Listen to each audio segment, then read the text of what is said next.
Remember when we didn't have to deal with all of the social media today?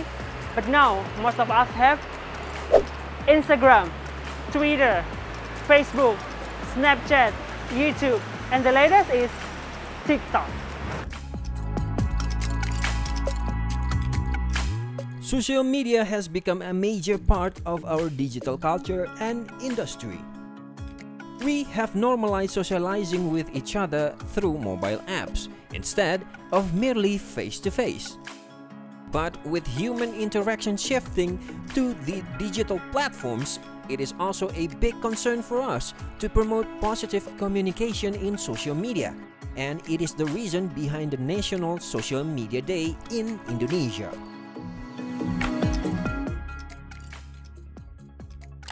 The National Social Media Day is about positive campaign when the netizens is expected to behave, to be polite in the digital world.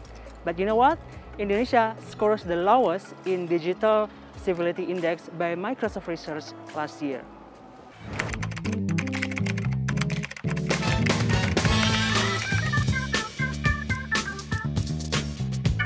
Basically, what we saw in social media is reflected what our daily life in Indonesia. So I think if Microsoft say yes, Indonesia is in civil or uncivil country in social media, we have to reflect ourselves. This is right, or what kind of incivility that we do, so people really point us that we are uncivil. Unfortunately, the research only captures 1/5 of the world's countries. It doesn't reflect how Indonesia ranks among all 190 other countries. And regardless of the finding, Indonesia is a country with vibrant culture of digital activism. When the Palestine was in crisis last May, billions of rupiah was contributed through donation campaigns by Indonesian netizens. Social media has become inseparable parts of our daily lives. It's no longer about private space where we post status, cute memes, or just photos. It's become businesses worth of billions of dollars where companies invest their marketing budget. The government has also made social media as their PR platforms. It's simply because it's where people spend most of their time. 3.6 billion people are social media users, almost half of the world's population.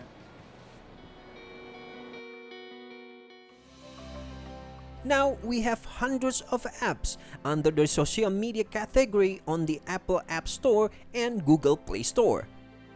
But instead of becoming a tool of communication, social media has become a burden for some.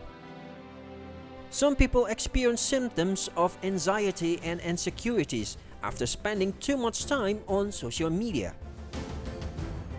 And if you see Instagram and everyone just want to open their privacy, and I don't really like it. But everyone, it's like they want to show about their life. Sometimes it can give a bad influence for me. I think social media now has become a field, or more precisely a battlefield for public opinions and influence. It can be political influence, it can be religious influence, or even business influence. And with this changing landscape of social media, I think we also noted that the risk in the social media also increasing. It's not anymore about cyberbullying, but also systematic discrimination, for example. This is the darker side of social media that we have to find out now, and the risk is ever increasing now, I think. I felt when I felt too toxic, when I felt the Instagram was too toxic for me, I will deactivate, so I won't have the chance to see what other people's doing. I will just live my own life. Actually, I felt great when I stopped from stalking anyone. Setelah melakukan detox itu tadi, aku jadi ngerti, oh ini udah bukan waktunya gue main Instagram lagi gitu. Jadi aku lebih banyak berkegiatan lainnya gitu. All the social media that we have today are the ones who survive. But there are graveyard of social media who died, such as Vine, Friendster, and MySpace. What makes them survive is a called ephemeral feature. Okay, ephemeral content is you can post something, but the posting will delete itself in a time frame. So, for example, Instagram story, right? Instagram story is not there for forever. Ephemeral content is becoming bigger and bigger in this last 5 years, right? The expert inferred that what makes some social media platforms survive is their agility to adopt new form of feature, such as ephemeral contents. So, in addition to offering unique characteristics for users, social media has to be adaptable to newer technological advancement if they are going to survive. Every social media offers unique features and value propositions, and it is translated into how users decided to use those platforms in their own terms. Usually some sensitive issue I really want to share, but I end up never shared it. So yeah, mostly only about my daily activity, not daily, actually my special occasions or some appreciation post for someone or Mengartikannya sebagai jejak digital aku kan. Jadi aku biasanya menggunakan sosial media itu untuk berbagi tentang memori atau juga tentang pengalaman gitu. Selain untuk jejak digital, aku inginnya tuh memposting yang bermanfaat aja gitu loh. Setidaknya yang aku posting tuh ada yang bisa orang lain serap gitu.